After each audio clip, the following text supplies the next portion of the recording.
Hello, Camp Adventure. This is Jason Hammond, the ASD manager from the Children's Museum of Houston. And today we're going to talk about the electromagnetic spectrum. It is a spectrum, not a color spectrum or a spectrum showing how different size stars relate to each other. It's a spectrum that talks about energy and different wavelengths of energy. Some of it is very radioactive and some of it is not so radioactive. Some of the wavelengths are very, very long and some of them are very, very short. We're going to go through the entire spectrum, but we're going to focus on two areas of the spectrum particularly, and then you're going to be able to do an activity about it afterwards that will demonstrate both of the wavelengths of the spectrum that we're going to mainly talk about. So let's just go through it really quickly, each of the different wavelengths of the spectrum. We're going to start off with the non-energetic wavelengths that move very, very, very slowly. They have very, very long wavelengths. They're not very energetic, and therefore they're not very radioactive. And then we're going to go to the higher ones that do become more energetic, do become more rapid, shorter length wavelengths that are quite energetic. Many of these you've heard of, you've just never probably thought about them being part of this spectrum. So the first wavelength of the spectrum is radio. We all have a radio. We all listen to the radio. It's in our car, it's in our house, it's all over the place. Maybe if you're even at school, you listen to it, or if your parents are watching, they might listen to one at work. That is the slowest moving, very long, non-energetic wavelength. Now, in space, radio actually moves the speed of light. We're not talking about how fast it moves, we're just talking about its actual wavelength, okay? So if you think about it, Mars, which is 50 million miles away, if we send a radio transmission to Mars from the planet Earth, it can take anywhere from 4 minutes to 28 minutes to get there, depending on how far away Mars is from us. So it's moving fast, but it seems like it takes a long time because of the relative distance of things. The next wavelength is television. It's just a little bit of a shorter wavelength and a little bit more energetic because there's also picture involved with it.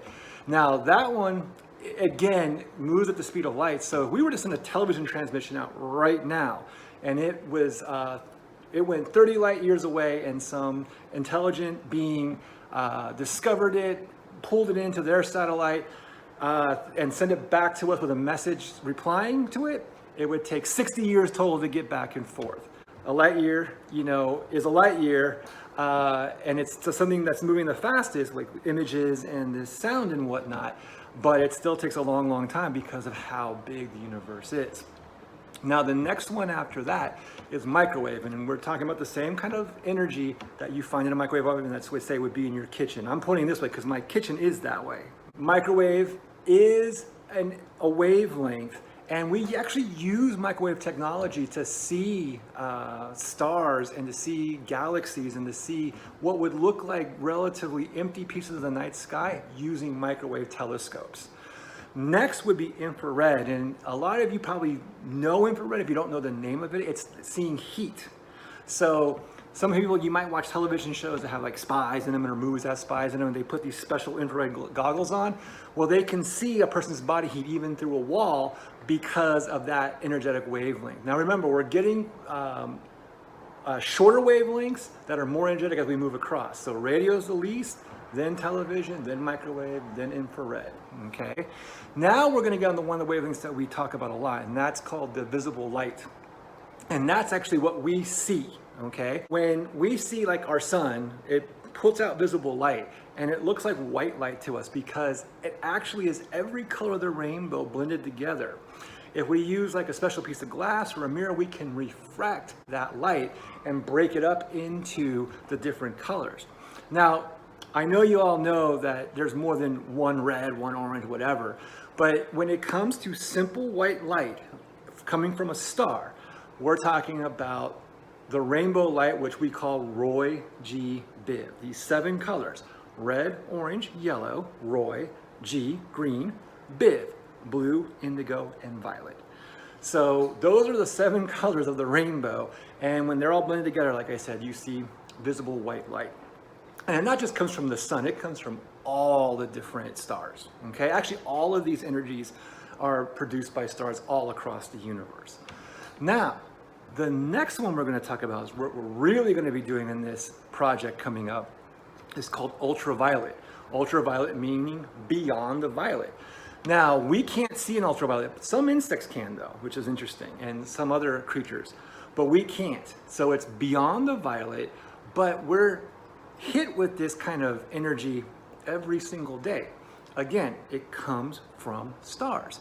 And the reason why our skin burns when we're out in the sun too long is because of the ultraviolet energy. And even when it's a cloudy day, the ultraviolet energy gets through from the sun into past the clouds into the surface where we are, and it can burn us. So don't get fooled. If you're thinking, oh, I'll go to the beach on a cloudy day, I won't get burned, you possibly will get burned even more because you're not thinking about protecting yourself at all. So that's ultraviolet. Next up, we're gonna go ahead and get to X-ray. Now, X-ray is a very, very short wavelength. It's very radioactive and it's dangerous.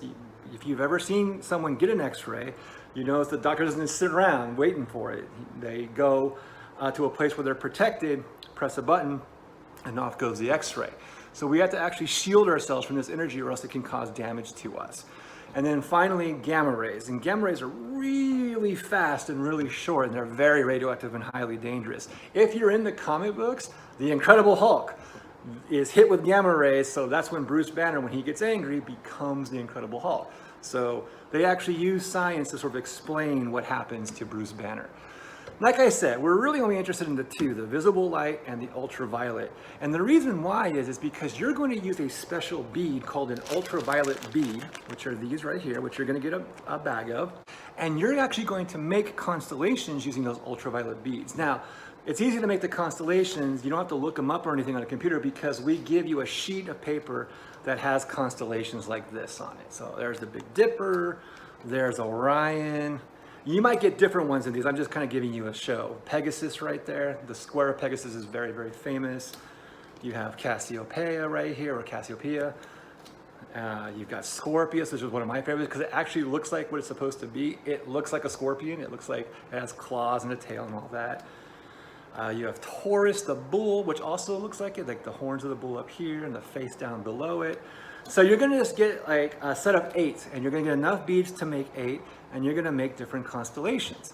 Now, one thing you probably would wanna do beforehand is like with Scorpius here, is go ahead and draw it out first, okay? You're gonna draw it out. And I kind of made Scorpius a little bit more starry on this one. I put more of the stars that you probably wouldn't see just because I know them.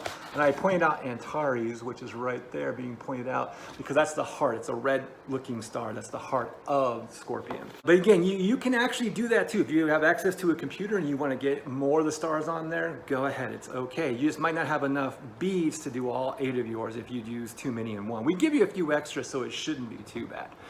Now, what you're going to do is once you mark them like this, you're going to go ahead and put the beads on. So I did Hercules, and if you can see, like you can kind of see like right there. Hercules right there, I have all the beads glued down. Okay, and I put the name Hercules on top. So all the beads glued down, Hercules on top.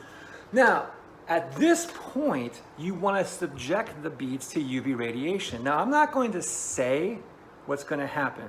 I want you to make a hypothesis, an educated guess as to what you think is going to happen, and then write in your journal like, hey, I was correct. This is what happened when I put this out into the sunlight.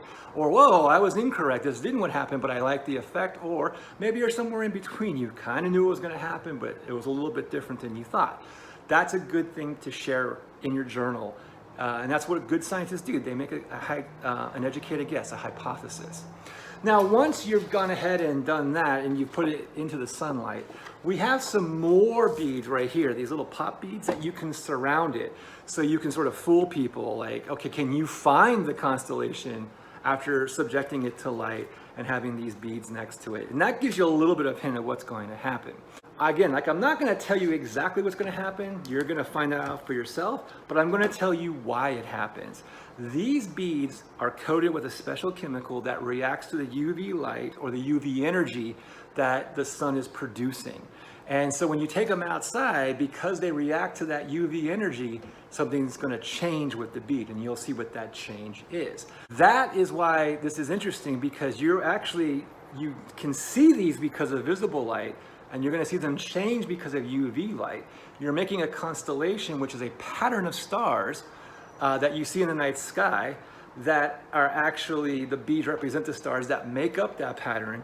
And the reason why they're going to become different or something's going to happen to them is because of the sun, which is a star, which is producing UV light and also produces everything else in the UV spectrum, the ultraviolet spectrum. I'm sorry, I'm sorry, not the UV spectrum, the spectrum of energies we talked about with radio and television and all that. That is why it's really cool, because you get to see all of this because of the energies that our own sun makes. So that's really, really cool.